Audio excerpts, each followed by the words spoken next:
माँ जैसी सास। रिधिमा और गौरव ने भागकर शादी कर ली। रिधिमा मात्र 20 साल की और गौरव 25 साल का था। रिधिमा अमीर घर से थी और गौरव गरीब था। रिधिमा के घर वालों ने इस रिश्ते से विरोध किया। उनके पिता को रिधिमा के लिए गरीब नहीं बल्कि अमीर लड़का चाहिए था। वैसे भी रिधिमा के पापा के मुताबिक उसकी शादी करने की उम्र भी नहीं थी। थोड़ी समझ आने पर वह गौरव को भूल जाएगी, ऐसा रिधिमा के पिताजी को लगता था। गौरव के माता पिता को इस शादी से कोई दिक्कत नहीं थी। रिधिमा की पढ़ाई पूरी हो और गौरव को भी अपने करियर पर अच्छे से फोकस देना चाहिए, ऐसी उनकी इच्छा थी। बाद में वक्त आने पर वह रिधिमा के माँ पापा से बात करेंगे, ऐसा उन्होंने गौरव को बोला था। एक दिन रिधिमा और गौरव को बाहर घूमते हुए रिधिमा के भाई ने देख लिया। रिधिमा को जबरन घर ले आया। उसके घर एक ही तमाशा होने लगा। उन्होंने मोनिका को घर से बाहर जाना बंद करवा दिया। लास्ट में समय देखकर उन दोनों ने भागकर शादी कर ली। रिधिमा के घर वालों ने उससे सारे रिश्ते तोड़ दिए। तुम कभी भी खुश नहीं रहोगी, ऐसी उसे बद्दुआ दी। गौरव के घर वालों को उनका विरोध नहीं था। उन दोनों का लिया हुआ निर्णय उसके माँ पापा को पसंद नहीं आया। हमें एक बार बताया तो होता, हम कोई ना कोई मदद कर सकते थे। हम रिधिमा के घर वालों से इस बारे में बात करते, ऐसे गौरव को उन्होंने कहा। पर अब जो हुआ सो हुआ। उन्होंने रिधिमा को बहू के रूप में स्वीकार किया। रिधिमा और गौरव को लेकर वह रिधिमा के मायके में भी गए, पर रिधिमा के पापा अड़े हुए थे। उनको रिधिमा का चेहरा देखना भी पसंद नहीं था।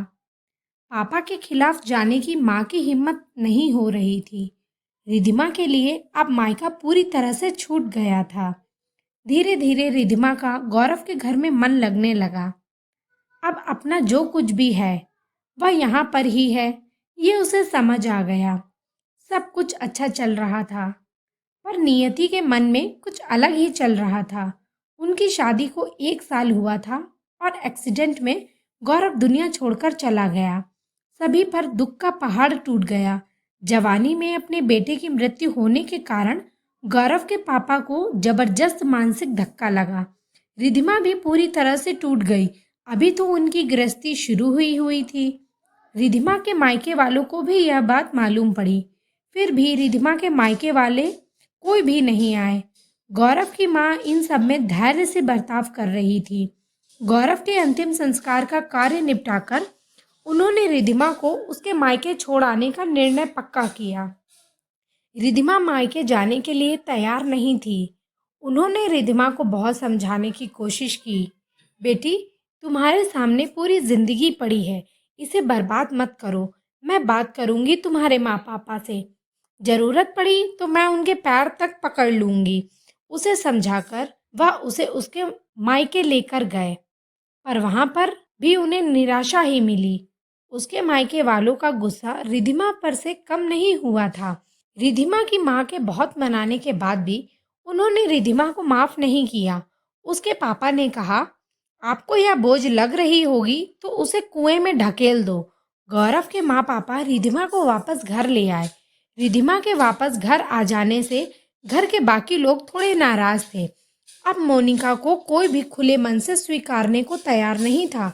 कुलक्षणी, अपशकुनी, पोते को निगल गई मेरे, अब मेरे बेटे को भी निकल कर जाएगी। यहाँ ऐसा बोलकर गौरव की दादी उसे ताना दे रही थी। उसी वक्त गौरव के पापा की तबीयत बहुत खराब हो रही थी। यह सब रिधिमा को सहन नहीं हो रहा था। उसने ठान लिया कि उसे यहाँ से दूर निकल जाना चाहिए।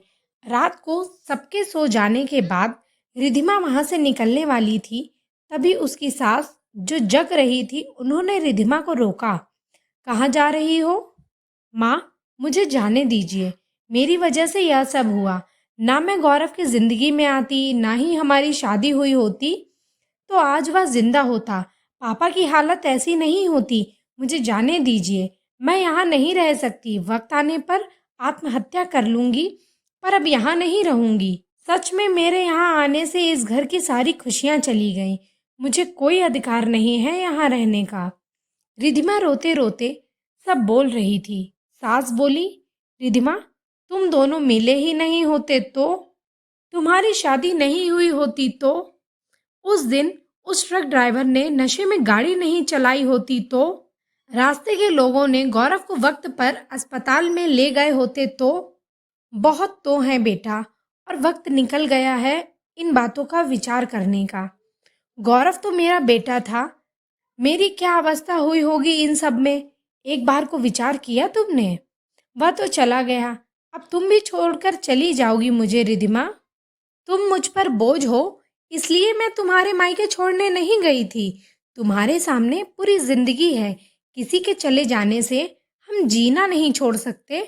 यहाँ से ज़्यादा तुम वहाँ खुश रहोगी, क्योंकि यहाँ गौरव की यादें तुम्हें हमेशा दुख देंगी, ऐसा मैं सोचती थी। पर जाने दो, जो हुआ सो हुआ। अब तुम्हारी पढ़ाई पूरी करोगी, और मैं तुम्हारे साथ हूँ, और उनकी चिंता करने के लिए मैं हूँ ना। सिर्फ साथ चाहिए मुझे बेटा इन सब में। गौरव के जाने से हर कोई परेशान था, हर किसी के बोलने का तरीका अलग हो गया था। तुम्हारा दुख मैं अच्छे से समझ सकती हूँ, पर अब तुम्हें समझना होगा, लोगों का बोलना नज़रअंदाज करना होगा, मन लगाकर पढ़ाई करनी पड़ेगी। तुम भी गलत फैसला नहीं लोगी, इसका मुझे वचन दो। मैंने मेरा जवान बेटा गंवाया है, और अब बेटी को नहीं खोना चाहती।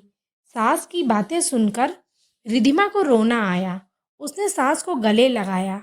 माँ, मैं कहीं नहीं जाऊंगी आपको छोड़कर। आप जैसा बोलोगे मैं वैसा ही करूंगी। रिधिमा की सास भी मन भर के रोई, और आज पहली बार उन दोनों का दुख फूट कर बाहर आया। आगे रिधिमा ने मन लगाकर पढ़ाई की, और बहू नहीं उस घर की बेटी बनी। बहुत सारे ताने, बुरी बातें सुनकर सास ने हर राह पर उसका साथ दिया। वह दोनों एक दूसरे की ताकत बनी। आपको हमारी यह कहानी कैसी लगी है हमें कमेंट में ज़रूर बताएं। चैनल को लाइक करें, शेयर करें। अगर आप नए हैं तो इसे सब्सक्राइब ज़रूर करें।